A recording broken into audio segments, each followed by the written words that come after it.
Another day, another shitty movie. Hi, I'm Naffy Flippin' Napkin, and this is the real part 5 of the Tinkerbell retrospective Secret of the Wings.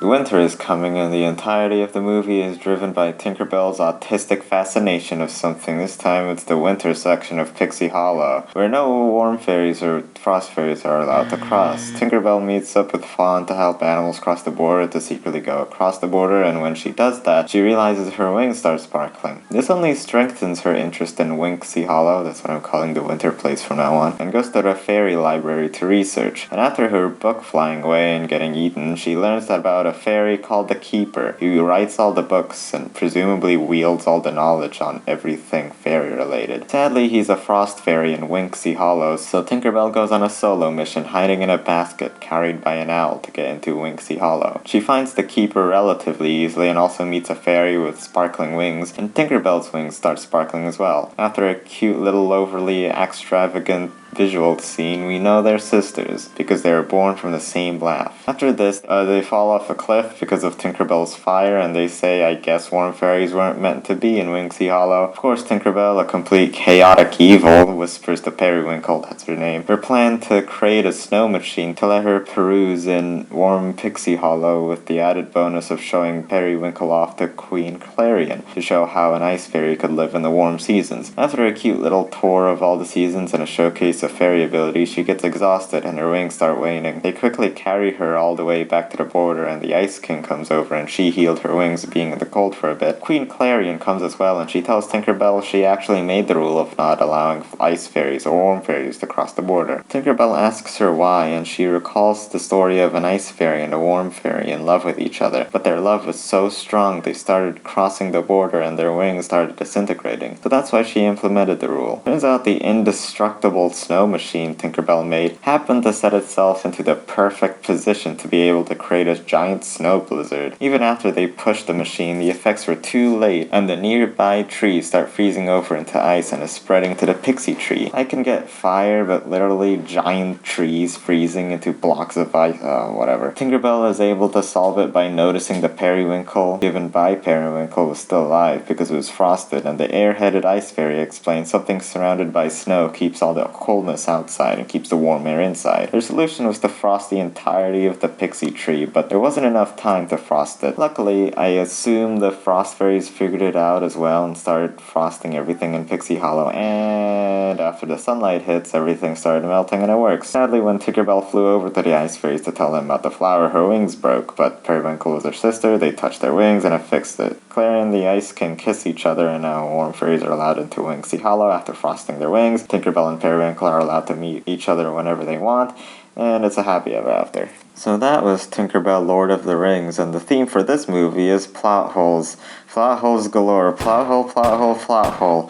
I normally don't like to go on and on about plot holes of a movie. Well, that's a lie, I do. But I'd understand other people won't like listening to me ramble about the details of a movie that don't matter to the plot. I've noted a lot of plot holes from the other Tinkerbell movies, but this movie is where I had it. Crossed the line, across the winter border. I can't contain myself anymore. 1. How does a laugh somehow divide itself into two, then birth sisters, and how doesn't it happen more often? 2. Why do Tink's friends care about her when she was in the hospital, but not her going missing? Why is Tinkerbell's machine so fucking strong and can single-handedly freeze the entirety of Pixie Hollow? I know Tinkerbell is curious about stuff, but she's really infatuated with the winter place and is willing to break the rules and infiltrate it just because she read a book and meet with the Keeper.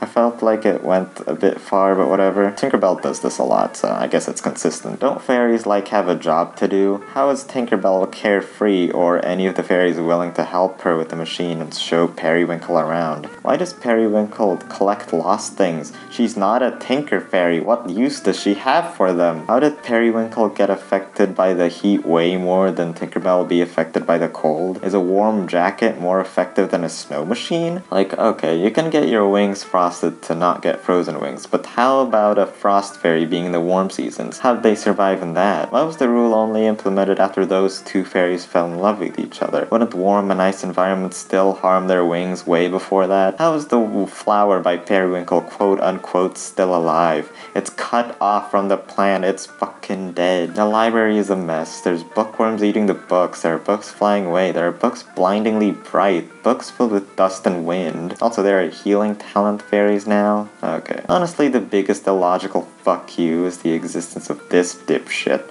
The Keeper. Where are his sources? Where does he get his info from? Like he says, I've written about it, but I've never seen it before. So, if it's not from experience, where the fuck does he know that would happen? Why does he have to be an ice fairy? I mean, I get they could be an ice fairy, that's no reason why not. Why isn't he a Tinker fairy who's curious? I guess he's just naturally wise. It's possible that he's a theorist, but hypothetically thinking if something were to occur, then something like this would logically happen, but knowing your wings would sparkle if you had a sister when a baby's lap splits into two, which is exponentially rare, I assume, is stupid. Okay, here's the last one. How does freezing the entirety of Pixie Hollow stop it from freezing over? When I first heard that, I thought, wow, that sounds really stupid. Like, before the ice is able to freeze everything over, let's freeze everything ourselves first. Then I remembered, oh yeah, don't igloos work that way? So I decided to do some research. Igloos are built from compressed snow. You saw it into chunks like building blocks, then stack the blocks around a circular terrace hole in the snowy ground. Snow is endlessly interesting considering it's simply semi-frozen water. It has amazing insulating properties that make it a popular shelter building material for hibernating animals as well as humans. Basically, snow, as an excellent insulator, doesn't allow the transfer of temperature. Heat trapped inside the igloo stays trapped inside, and because the snow keeps it in, and it doesn't allow the cold to get inside the igloo because the snow keeps it out. This seems to follow what this fairy was saying. Oh, Frost does that!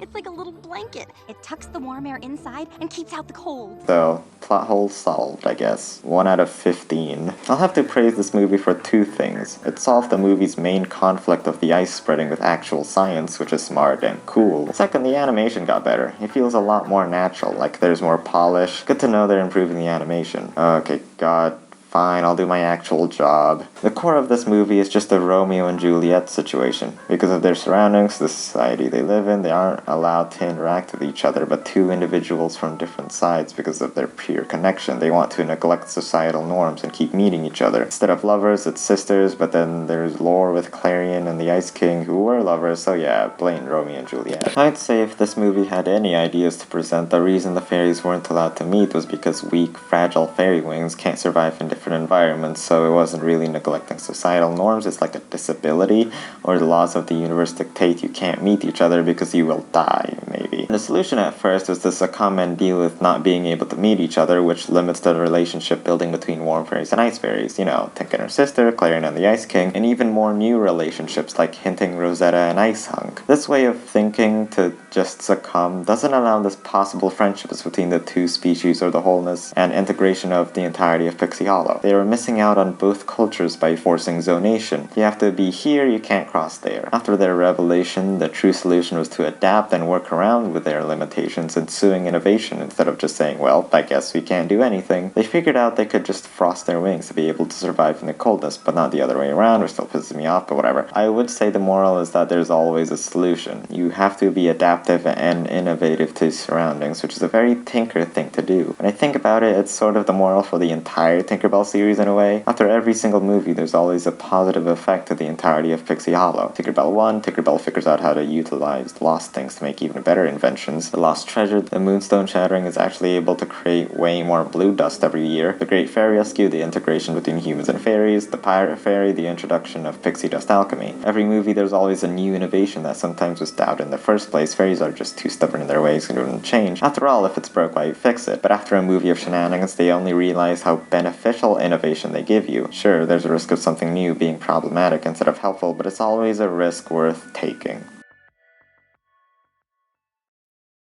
Also, it turns out Secret of the Wings is a fan favorite or something. It's the worst one. Thank you, goodbye.